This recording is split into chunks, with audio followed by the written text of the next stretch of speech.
Thank you, Mr. Speaker. I have really mixed feelings about the speech from the throne. There are some major issues in my district, and I'm just not hearing the solutions we need addressed in them. Housing is still a huge problem in Summerside. The speech says the vacancy rate is up to 3%, but it isn't in Summerside. It's still at 1.5% in Summerside. This lack of access to affordable and appropriate housing comes up all the time for me. And in fact, even in the Charlottetown area, where the vacancy rate is somewhat improved, that's largely credited to the short-term rentals being returned to the housing market due to a depressed tourist season on PEI, and that's acknowledged in the speech.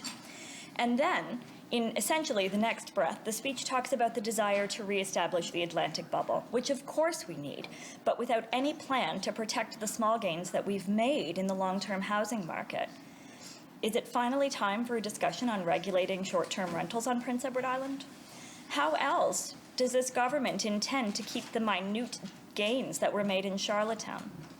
What is the plan to significantly increase the vacancy rate in Summerside?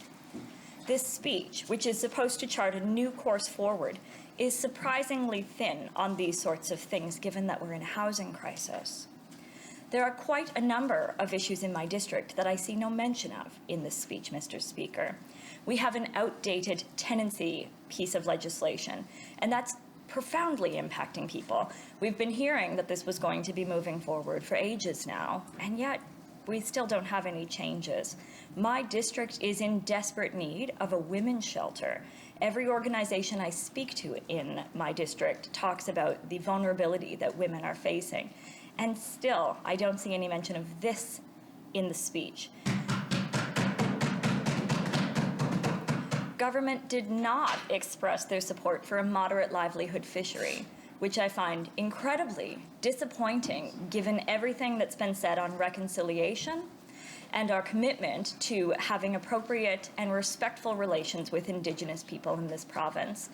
Falling short on that, I'm so glad the minister thinks that's funny, but it's incredibly important that we do better for the Indigenous people in this province. They have a right, and this province, this government should be very happy to stand up and express their solidarity with the Indigenous people. There are a number of issues. There are a number of things that are addressed in this speech that I'm actually excited about. Electric car rebates, the Energy Academy, investments in clean tech, these are all things that I'm really glad to see included. Obviously, I'm interested in the details. Fostering a vibrant clean tech sector should definitely be a goal of this province. It's an opportunity to create good-paying jobs that support a transition to a low-carbon economy. And I hope that government is thinking of linking this to the circular economy. There's a huge economic opportunity here. The circular economy is gaining traction in Nova Scotia, in other parts of Canada, and it's not an entirely new concept on PEI either. Standard Aero in Summerside is a really great example of a business that makes its living by keeping materials in circulation rather than sending them to a landfill, by using designs that allow them to repair and replace only parts that are worn out. If this government isn't looking at the circular economy yet, they should be, because it's a real opportunity. So those are good things. I'll be interested to see how you intend to move forward with them. The throne speech mentions sustainability a lot. It's flowery language, and I wish the reality up until this point had been nearly as flowery. So far, we've had another government who treats the environment file as if it were some sort of parallel finance department that only exists to provide resources to other departments, but without the oversight of a finance minister to say, no, you can't take any more, you're asking for too much, and we won't have it when we need it. I wish we had ever had an environment minister who was prepared to do that. When the Dunk River was below its safe levels, I would love to see an environment minister who was prepared to say no. Instead, we end up with environment ministers who defend the needs of other departments as a half-hearted apology for never actually acting as the minister responsible for the environment. Everything has a balance, but using resources, Mr. Speaker, needs balance. And if no one is ever arguing the side of the environment, how do you ever find that balance? The answer is, you don't, we haven't, and that parallel finance department is showing the signs of being overdrawn in depleted soils, waters polluted with nitrites, and all kinds of other ways. And of course it is. What would happen to our finances if the finance minister rarely felt the need to say no? No other department would suffer this same neglect, plain and simple. Can you imagine the absurdity if the minister responsible for the status of women answered questions about women's needs by saying, well, we have to consider the needs of men first? Of course we need to consider the needs of men, but a minister is the champion of their own file, and it must be their priority. Your environment department, whatever you want to call it, needs a minister who believes their job is improving and protecting the environment, and that they will champion these causes at the caucus table. Like a finance minister, you can do the math on this to see how well you're doing at balancing the budget, so to speak. So far, it hasn't been great. From that lens, have we ever had an environment minister? There are nods to the environment that I'm happy to hear in this speech. But for me, the problem is I've heard a lot of positive things for this file before. Expanding buffer zones through buying back land and reforesting it is a really good idea. Depending on the size of this investment, it could move us a lot closer to our protected land targets. As those trees mature, they can offer shade for the rivers, which is valuable as our summers continue to get warmer. If this is pursued aggressively, it could be significant, and I'm interested in hearing the details on it. The commitment to reaching 7% protected land is here. There's a promise to work toward 10% protected land. The Special Committee on Climate Change called for a more ambitious target on land protection, and this does sound good. I honestly hope it ends up being good. I'd like to know the new target date for 7%, because, Mr. Speaker, government also said they would reach that same goal by 2020. And despite how the last minister tried to frame it, that was a fail. You'll have to forgive me for being skeptical, because that 7% goal was originally trotted out by the Environment Department in the 90s. This goal was originally intended to be reached in the year 2000. We are 21 years late. That's not awesome, Minister. Because one minister after another has been prepared to stand up in this House and read out talking points and say it was a priority, but was never prepared to fight to put any amount of money behind it. The province has climate targets that are aggressive. And if we achieve those targets, government could say they are climate leaders. If government even was making decent progress towards that, then fine. But calling ourselves climate leaders does not make us climate leaders. This is one area where good branding or messaging is just woefully inadequate. You can't message yourself out of this. Based on what government is communicating, it's clear they don't even understand this file. The list of initiatives credited with lowering our emissions are largely not even things that count towards PEI's greenhouse gas inventory. The speech says how emissions have declined by 27.5% since 2005 because of our great actions. That sounds amazing. Since the year before, it was down by only 10%. A 17.5% drop in a year would be astounding and would certainly be a sign of leadership. But you can hold off on bragging on that because you didn't actually do anything. Here's the thing. The difference here is that the federal government reevaluated how they assign emissions. This chunk didn't belong to us in the first place, but it never did. So we didn't actually do anything to cause it.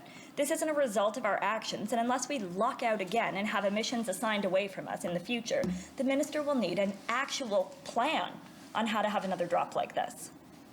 Not so funny now.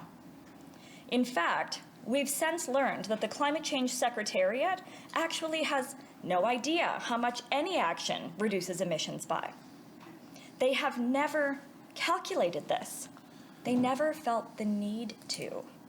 How do you ever make a plan to meet a target if you have no idea what the effect of any of your actions are?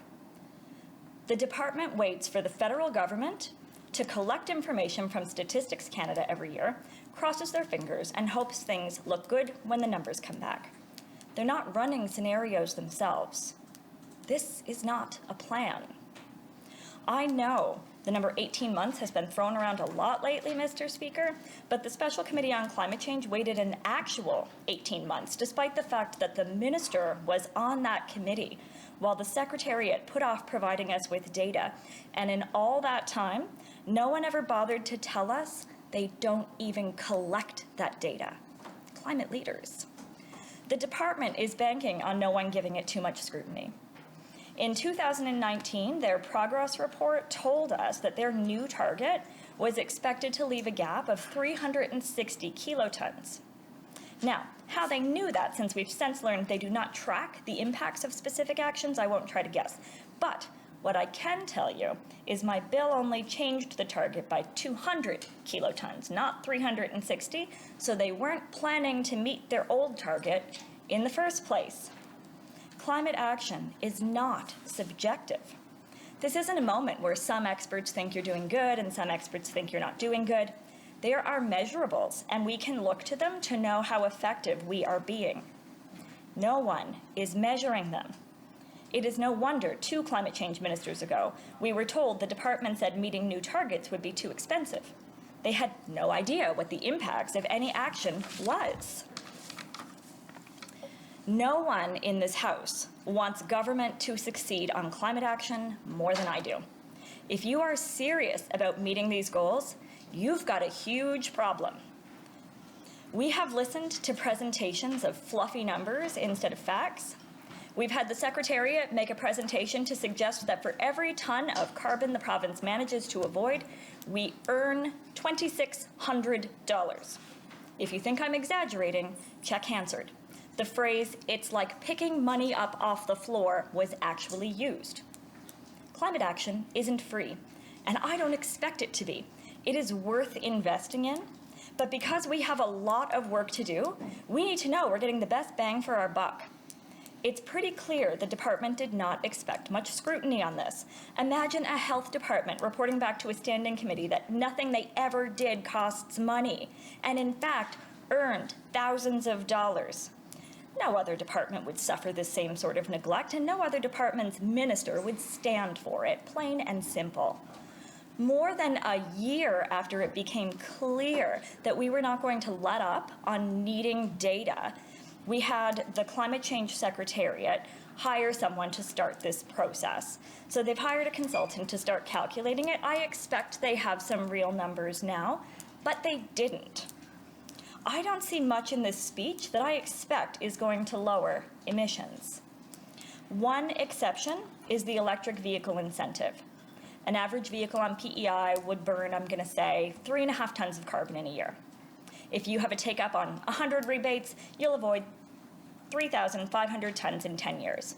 If it's 200 rebates, it's 7,000 tons in 10 years. Whatever. Depends on what you announce. We can do the math on that. That's great. It's measurable. You can reasonably plan on what sort of impact you're going to have from that. Cool. So you need to get rid of 1,600,000 tons to reach your 2040 goal. Do you feel like you're on track? You can't do that without a plan. And you can't do that without knowing how many emissions you can cut out by a given action. Instead of telling islanders you're a leader, show them. Say we're going to get rid of 100,000 tons this year. And if your department knew how much carbon different things gave off, they could present your minister with options, and the new minister could make a plan.